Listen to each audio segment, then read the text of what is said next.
is happening, BC Spirits? BC Spirits, Spirit of Day number 72. I thought, well, let's keep this whiskey train rolling. We did the Smoke Point from Shelter Point yesterday. Today we're going to do the Laird Fintry, the Laird Fintry single malt that's finished in rum barrels, which is very, very interesting. You don't see a lot of this in BC. Rum barrels are prohibitively expensive unless you got a foot in the door in some distillery in the Caribbean. You very rarely get a chance to do it. That being said, I don't usually like rum barrel finished single malts. I think we talked about this with the Lone McKinnon tequila barrel, about which one's taking over which, so on and so forth.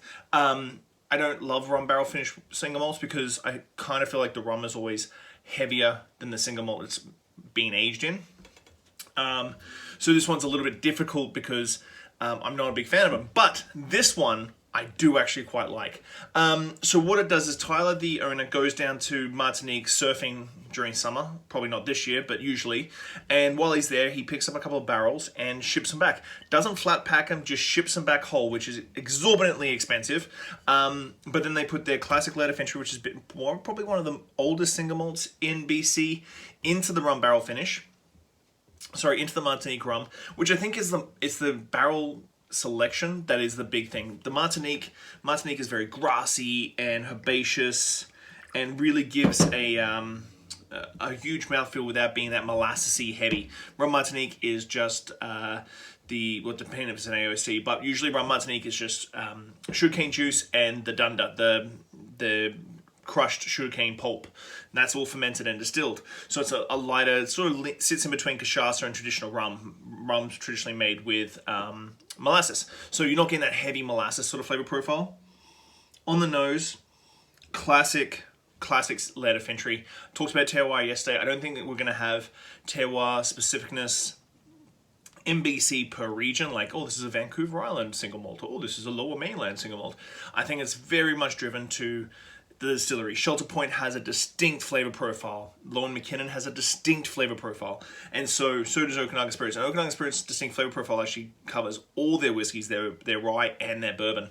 So you've got a whole schwack load of stuff there, but on the nose, you just definitely get that Laird Fintry. They also have a cask strength, which I'm going to have to do. This is 42%. You're getting a little grassy sweetness on the nose.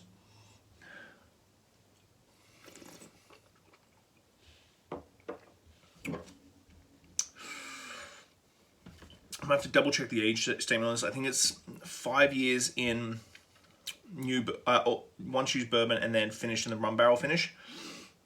On the palate, I think the Martinique works really well with the Laird Fintry. The Laird Fintry has this very specific, bright, almost Highland whiskey style, grainy forward with citrus tones, cut grass, meadows, that sort of thing.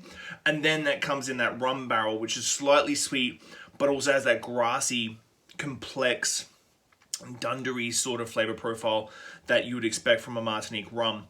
And that just plays really well together. So these things, the two flavors, they sort of go together and really mesh really nicely instead of one overlaying the other, whether it be the single malt on the rum or the rum on the single malt. They sort of lace together really nicely. Very similar to the way the Smoke Point yesterday with that Isla barrel, just an Isla barrel, no smoke peat, no peated barley whatsoever, just an Isla barrel adds to this flavor profile. So number 72 today, the single malt Laird Fintry from the rum barrel finished from Okanagan Spirits. See you guys tomorrow. Bye.